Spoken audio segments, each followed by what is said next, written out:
What's good? What's good, everybody? Welcome back to another episode of The Urban Platform Speaks. Make sure to like and subscribe as you come into the channel. Check out the content. And with that being said, man, I want to speak on a post that I recently ran across. And this post was it's about Michael Jordan being the highest paid athlete in history, right? And so, man, I was like, Mike, if you think about Mike, and Mike's contributions to basketball and sports in general, you will see why Mike is the highest paid. And in my opinion, Mike is worth every penny of it, right? Not just for what I mean, like what he did on the court, although what Mike did on the court spilled over off the court and made people want to I mean, just like be like Mike. It made people admire Mike, and that's what went into like his the sales of his shoes, his tennis shoes, the sales of his sweatsuits and all different merch, that's associated with Mike. And not just Nike, but Mike have other brand deals that that's breaking in the dollars for him. And so with this list, like Mike topping off the list with 4.1 billion dollars. That is crazy. Then you got right behind Mike, you have Tiger Woods. Tiger Woods have $2.79 billion. Cristiano Ronaldo has let me see, 2.2 billion. Then you got coming in at number 4, you got LeBron James. LeBron James is at let me see. LeBron James is at 1.8 billion. That's pretty good, for LeBron James because LeBron James is younger than Tiger Woods and Michael Jordan. So, you know, LeBron James he'll be up there. Then you got Lionel Messi. Lionel Messi is at $1.8 billion, a little bit behind.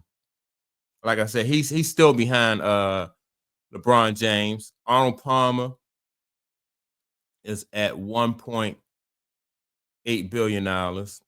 Jack Nicklaus, $1.7 billion.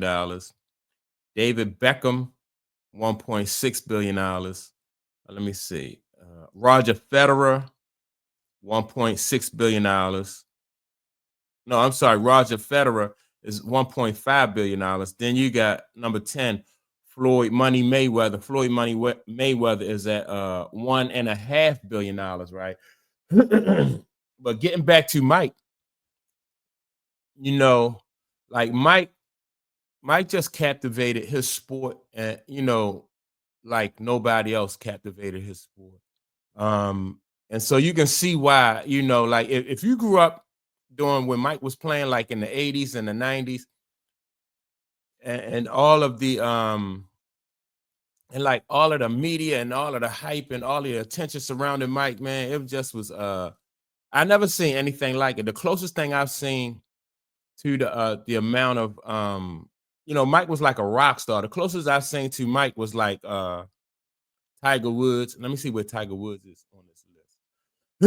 And Tiger Woods was Tiger Woods is number 2. And so it's only right that Tiger Woods be like right behind Mike, because Tiger Woods, like he brought to golf what a lot of, he brought like a whole new following to golf. Excuse me. He brought like a whole new following to golf, right? So I can see why Tiger Woods is right behind Mike. But Mike was selling his tennis shoes. They can't keep him on they can't keep him on the shelf. Every time one of his tennis shoes drop, they sell out immediately. And so that's, like I said, that just goes to just goes to show like how important Mike was to basketball and sports in general. And here we are 20 something years since Mike retired, and Mike still leads all basketball players like like in merchandise, like his tennis shoes are selling, the sweatsuits and everything. And so Mike is like that golden goose. Nike, no way in the world Nike will ever be able to or want to separate themselves from Michael Jordan. Michael Jordan, I think Michael Jordan tennis shoes are probably selling like his Air Jordans are probably selling more so than the Air Force Ones. I think Air Force Ones are very popular. That's a close race between the Air Jordans and the Air Force Ones. Um, I own both. I own several pairs of both, the Air Jordans and the Air Force Ones. But I do like the Jordans better. I mean, I think the Jordans look better, but those Air Force Ones, man, those tennis shoes probably was like way before the Jordans came out. They was like my first, those first tennis shoes. I was like, man, I really like them tennis shoes from day one. But yeah, man, Mike just doing his thing for us, like selling these tennis shoes and making that money out there. Um, what can you say? And LeBron James, let me see where LeBron James is on this list. 'Cause LeBron James is not far behind. One, two, three. LeBron James is number 4, which he's like Mike got him by about over $2 billion. Mike got him by over $2 billion. But the thing is, Mike caught a like Mike was in the right place at the right time. Nike was in the right place at the right time, and the NBA was, it was room for a lot of growth for the NBA. And all three of those, it was like the perfect storm. All of this stuff just took off at the same time. Mike hit the league when the league was ready to go international. Nike signed Mike when just before the league went international. So that bought, that made Nike grow like that. I mean, so you got those three entities, Mike, the NBA, and Nike, all of those, they all just blew up at the same time. You know what I mean? And they blew up worldwide, not just like here in the United States, but they blew up worldwide. Like basketball during Mike era really became an international sport, right? And so that helped out Nike. So that means like now kids are wearing Nikes worldwide, or just not people wearing Nikes worldwide, not just kids. So you got kids and adults wearing Nikes worldwide. Then you got kids and adults all over the country. I was introduced to basketball and Michael Jordan. So all of those, all three of those entities benefited from that perfect storm, and it just rose all three of them to the top.